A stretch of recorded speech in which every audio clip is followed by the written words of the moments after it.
हरिओम. आज मंगळवार 2 सप्टेंबर 2025. सद्गुरू ब्रह्मचैतन्य गोंदवलेकर महाराज यांच्या प्रवचनातून आज आपल्याला सांगणार आहे की नामात राहणं म्हणजेच मरणातीत होणं. ऐकूया. मुलगा आजारी पडला तर माणूस देवाला नवस करून त्याला जगवायचा प्रयत्न करू लागतो. जगला तर देवाला अर्पण करीन म्हणतो. अर्पण करणार म्हणजे आपले पोटात सोडणार. मग तो आज मरण पावला तरी कुठे बिघडलं ना. मुलगा जगावा असं वाटतं ते आमच्या सुखाकरताच. एक दिवस हा जाणारच हे ज्याला खरं पटलंय तो नाही देवाला असं मागणार. जन्म मरणाच्या फेऱ्यातून सुटावं हे मागून घेण्यापेक्षा मरण चुकवावं हे म्हणणं किती वाईट आहे. खरा भक्त तोच की ज्याला संतांजवळ किंवा देवाजवळ काय मागावं हे बरोबर समजतं. मरणाला जे कारण झाले ते चुकवावे. मरण येणार हे नक्की ठरलेलंच आहे.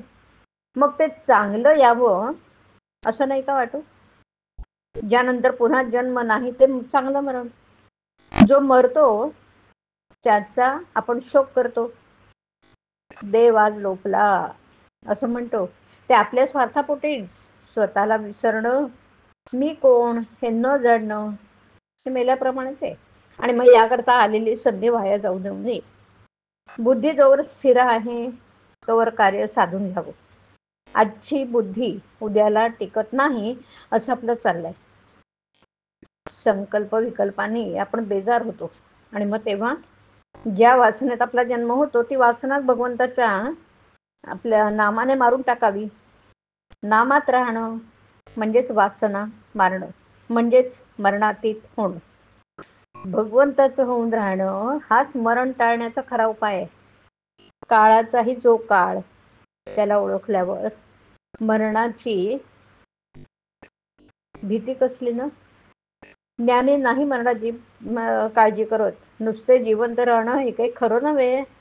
जगणं हे काहीतरी हेतूसाठी ध्येयासाठी असावं आणि म्हणून भगवंताच्या अनुसंधानात राहावं. भाग्याचा दिवस तोच की ज्या दिवशी नामस्मरणामध्ये देहाचा अंत झाला. वास्तविक आम्ही दररोज जगतो आणि मरतो. एकदा निजला आणि पुन्हा जाग आली नाही, जागा नाही झाला की ते मरणच ना. झोप हे एक प्रकारचं मरणच आहे. आणि मग एवढ्या करता झोपी जाताना नामस्मरण करीत करीत झोपी जावं म्हणजे उठताना नामस्मरणातच जाग येईल. पण झोपेच्या वेळी नाम येण्यासाठी त्याचा अगोदर अभ्यास करणं जरुरीच आहे. जागृतीत अभ्यास केला नाही तर झोपेच्या वेळी दुसरेच विचार येतील. नामस्मरण बाजूलाच राहील आणि भलत्याच विचारात पटकन झोप लागून जाईल. सदोदित नामस्मरण केले नाही तर ते अंतकाळी कसं येणार, कसं येईल. अभ्यास अगोदर केला नाही तर परीक्षेच्या वेळी तो कसा येईल. तेव्हा नामस्मरणाच्या अभ्यासाला आजपासूनच सुरुवात करूया. आपुले मरण पाहिले मी डोळा म्हणजे माझ्या देखत वासना संपूर्ण क्षीण झाली हा अनुभव येणं. हरिओम हरिओम.